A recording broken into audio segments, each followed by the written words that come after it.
রঙিন বনের পথে যাত্রা। সোনালি ফলের ঘোষণার পর থেকেই রঙিন বনে যেন উৎসব আর উত্তেজনা একসঙ্গে নেমে এলো। সবাই নিজের নিজের প্রস্তুতি নিতে ব্যস্ত হয়ে পড়ল। লাফু খরগোশের তাড়াহুড়ো। লাফু খরগোশ নিজের লম্বা কান ঝাঁকিয়ে বলল, আমি দেরি করব না, দ্রুত দৌড়ে সোজা পাহাড় পেরিয়ে ফল নিয়ে আসব। সে এক মুহূর্তও ভাবল না পথে কি আছে, কে কষ্টে পড়তে পারে বা কি শিখতে হবে। তার মাথায় শুধু একটাই চিন্তা, জেতা। চিকু শেয়ালের চালাকি। চিকু শেয়াল গাছের আড়ালে দাঁড়িয়ে ফিস ফিস করে বলল, সবাই সোজা পথে যাবে আর আমি যাব শর্টকাটে, বুদ্ধি থাকলে পরিশ্রম লাগে না। সে একটা গোপন সুড়ঙ্গের কথা জানত, যেটা নাকি পাহাড়ের নিচ দিয়ে চলে গেছে, কিন্তু সে জানত না সেই পথ খুব বিপজ্জনক। গুবু ভালুকের অলসতা। গুবু ভালুক একটা বড় পাথরের ওপর বসে হাই তুলে বলল, এত দূর যাওয়ার দরকার কি, একটু বিশ্রাম নি, তারপর ভাবা যাবে। সে খাবার খেতে খেতে ঘুমিয়ে পড়ল। তার মনে হলো সময় তো অনেক আছে। ধীরু কচ্ছপের স্থির সিদ্ধান্ত। ধীরু কচ্ছপ খুব শান্তভাবে বলল, আমি ধীরে চলব, কিন্তু সত্য আর সততার পথ ছাড়ব না।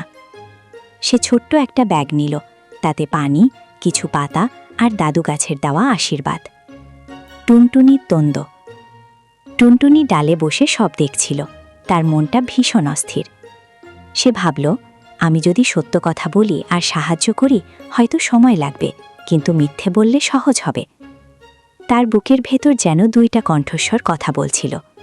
একটা বলছিল, সত্য বলো, আর একটা বলছিল, জিততে চাইলে একটু মিথ্যে ক্ষতি কি। শেষ পর্যন্ত টুনটুনি উড়ে এসে ধীরু কচ্ছপের পাশে বসল। ধীরু, টুনটুনি বলল, আমি তোমার সঙ্গে যাব। ধীরু মুচকি হেসে বলল, তাহলে চল, বন্ধুত্বে পথ ছোট হয়। প্রথম পরীক্ষা, কথা বলা নদী। কিছু দূর যাওয়ার পর তারা পৌঁছালো এক অদ্ভুত নদীর ধারে। নদীটা নীল নয়, ছিল রূপালী রঙের। হঠাৎ নদী কথা বলে উঠল, যে সত্য বলবে সে পার হবে, যে মিথ্যে বলবে সে আটকে যাবে। লাফু খরগোশ দৌড়ে এসে বলল, আমি কখনো মিথ্যে বলি না। নদী গম্ভীরভাবে বলল, তুমি কি সত্যিই অন্যদের কথা ভেবেছ? লাফু চুপ করে গেল। নদীর জল উথলে উঠল আর সে পিছলে পড়ল কাদায়। চিকু শেয়াল মুচকি হেসে বলল, আমি খুব ভালো শেয়াল। নদী বলল, তুমি শর্টকাট খোঁজো, সত্য নয়। সুড়ঙ্গের মুখ ভেঙে পড়ল।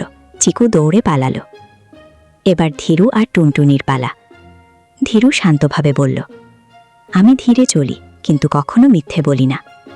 টুনটুনি একটু কেঁপে বলল, আমি আগে মিথ্যে বলতাম, কিন্তু এখন সত্য শিখছি। নদী হাসল, জল শান্ত হল। একটি সোনালি সেতু ভেসে উঠল। তারা নিরাপদে পার হয়ে গেল। টুনটুনি ফিসফিস করে বলল, সত্য বললে মনটা হালকা লাগে। ধীরু মাথা নাড়ল, এই তো শিক্ষা। আর দূরে পাহাড়ের চূড়ায় সোনালি আলো ঝলমল করতে লাগলো।